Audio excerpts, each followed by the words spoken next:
Hey guys. So, did you know that you could start $1 million business in the healthcare industry without needing a medical license of any kind? I know you probably don't believe me, but let me explain. So, first of all, it is very possible. And it's possible because you can start what's called a non-medical home care agency. Okay, so I get a lot of questions about the line of work that I'm in, and rather than me trying to field every single one of those questions, whether they come through inbox, text message, or just people that I happen to talk to here and there that are interested in the line of business that I'm in, I figured I was just going to start recording my responses and uploading them so that I'm pretty sure if the people, that are asking me these questions are interested, there's probably tons more that are also interested. So I figured this would just be the best way to answer those questions. And I'm going to start today with just the very basics of this type of business. So we'll start with that. And I did make myself a couple little note cards here because I want to make sure I answer all of the questions. I kind of been writing them down. And so I made myself a couple little note cards here. So if you see me look down here or there, it's just because I want to make sure I don't miss any of the questions. And so let's get started. So what is a non-medical home care agency? And if you're a person that you've been teetering on the fence of if you want to start this type of business, this is definitely the video for you. So, okay, let's start with the basics. So what is a non-medical home care agency? A non-medical home care agency provides assistance and support to people living at home still. Okay, so they're not in assisted living facilities or anything like that. And we provide support to these individuals so that they can still live independently at home.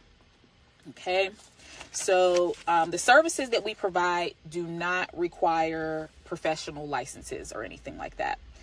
Examples of some of the services that we provide would be assistance with personal care. Those things would be, bathing, personal hygiene, grooming, dressing, even things like cooking, accompanying them to doctor's appointments, running errands, reminding them to take medications, things of that nature. What we generally call the services that we provide is that we help these individuals with their activities of daily living. So there are things that everyone that lives independently at home, there are certain things that we must do on a daily basis in order to maintain our wellness. And a lot of times there are individuals that cannot do these things on their own and they require assistance. So those are the things that we help with. Okay. Let me see, what was the other question that I got? Why are these services important? These services are important because aging at home is more comfortable. I mean, that's literally the long and the short of it. If you ask any aging person, whether they would prefer to continue living at home or be required to live in an assisted living facility or something like that, I would say almost 100% of them would prefer to remain at home. So it's also more affordable.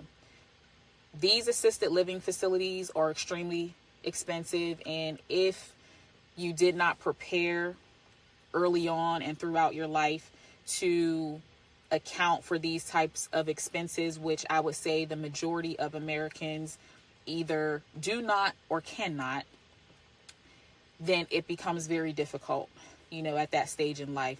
So it's also more affordable to remain at home versus going into assisted living. These types of services allows the aging population to maintain a sense of dignity. You know what I mean? They get just enough help that they can still reside at home, still keep some pride about themselves. You know what I mean? It helps them to refrain from feeling isolated and, alone, because part of the services that these types of agencies provide is also companionship. You'd be surprised how many people are at home alone with little to no family or friends to support them.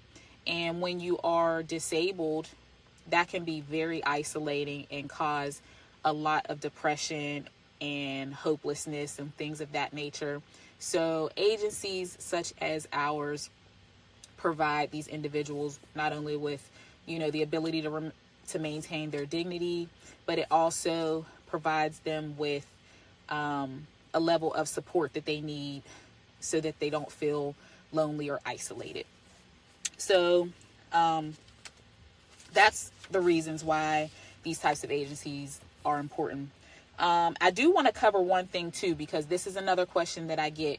I'll say, someone will ask me what I do, and I'll say, I have a home care agency. And they're like, oh, you do home health, this and that. I'm like, no, I do home care. And there is a major difference in the two. So, non-medical home care agencies, such as what I'm talking about today, we help individuals with their activities of daily living and instrumental activities of daily living. There are no medical licenses required for the caregivers that provide these services. No medical licenses, medical degrees, things of that nature. Home health includes skilled services, skilled medical services. And this could be things like physical therapy. They're allowed to do like injections for medications, things of that nature. As it relates to medicine in the non-medical home care world, we can remind our clients to take their medications, but we cannot administer their medications. Whereas, with a home health agency, they can provide skilled services.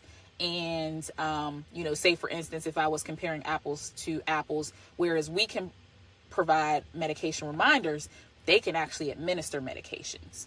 You know what I mean? There is a big difference in that regard. So home health does require medical licenses, not only for the agency, but medical credentials for the caregivers that are servicing the clients. So there is a difference, and that is one of the questions that I get all the time. So I put it on my note card because I wanted to make that distinction. There, almost every single time when I mention that I have a home care agency, the individual that I'm speaking with starts referring to home health services, and I'm like, nope, we don't do that.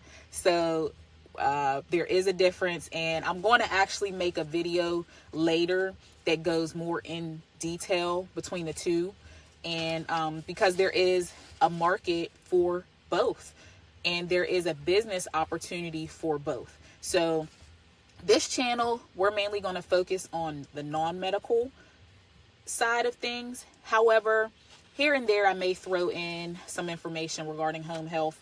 I won't get too deep into it, but I at least want to be able to explain the differences between the two and the limitations that we have as a non-medical home care agency. So we got that covered. Now, who benefits from these types of services? The people that benefit from these types of services are generally senior citizens and disabled persons. So that's primarily our demographic, senior citizens and disabled persons. And those are the people that benefit most. People that also benefit indirectly from these services are the families of these senior citizens and disabled persons, because a lot of times the people that need our help, their families are tasked with providing all of the care that these individuals need. And while that's beautiful, sometimes it can be very taxing on the family, because a lot of times, and I know you guys can relate, maybe a lot of you can relate, But in families, a lot of times there's only like one or two people that can step in and help a disabled loved one. You know what I mean? And that's a lot of pressure when that person already has their own family. They already have a job. They already have other responsibilities. And there's only so many hours in a day that they can stretch and bend and flex and be there for this person that needs them, while also maintaining their own life and their own family. So while, yes, senior citizens and disabled persons are the people that benefit most from these services, it's also the family and the loved ones that also benefit from these services. So now, why should you start a home care agency? A lot of times I get questions like that. People are like, why would I do that? Why, is it really profitable? Should I just start a home health agency? And, there's pros and cons to both. But one thing I will say is that there is a growing demand for this type of business. Number one, because the population is aging. You know what I mean? There's always going to be a need for these types of services because every single one of us is aging. Okay, every single one of us probably either has still our parents to take care of, aunts, uncles, loved ones. We're all aging. And there's always going to be a need for these types of services. So that's one of the reasons why this type of business is something that you may want to look into, is because there's never going to not be a demand for it. Okay. There's never going to be a time where the population isn't aging. So, it's literally recession proof. I don't know what more I can say in that regard, but if there's one thing that's for certain, is that the population is aging and there's always going to be a need and a demand for these types of services.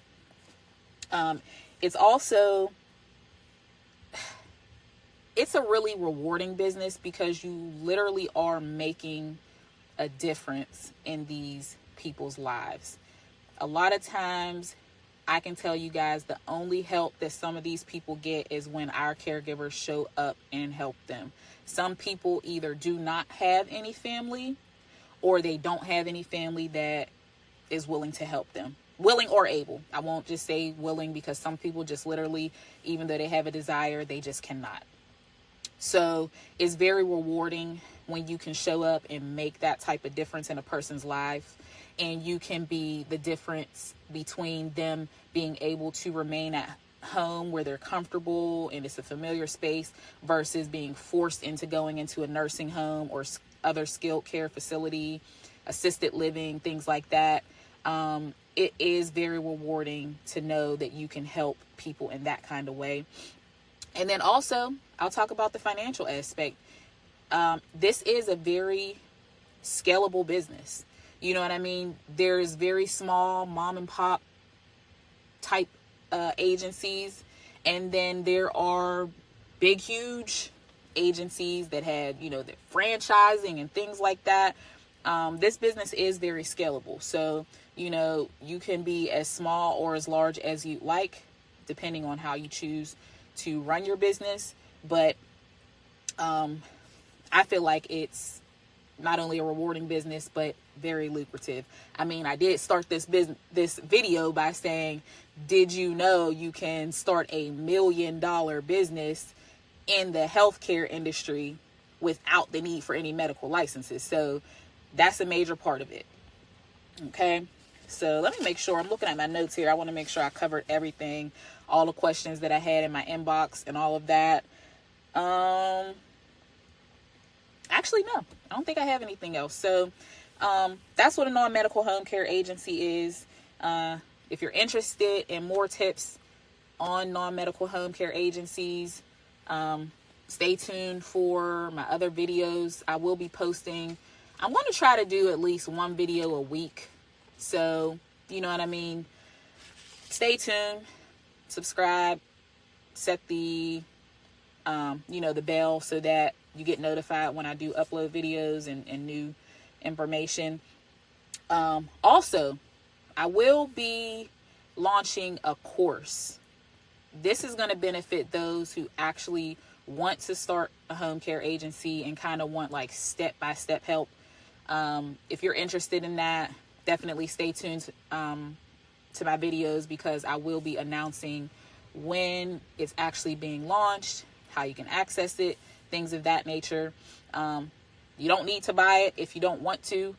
However, for those that do want more step-by-step help, more in-depth detail, because yes, I'm giving you surface information, but it would take a lot of time to give the more in-depth information that you would need to actually get started and things like that. So thank you guys for watching.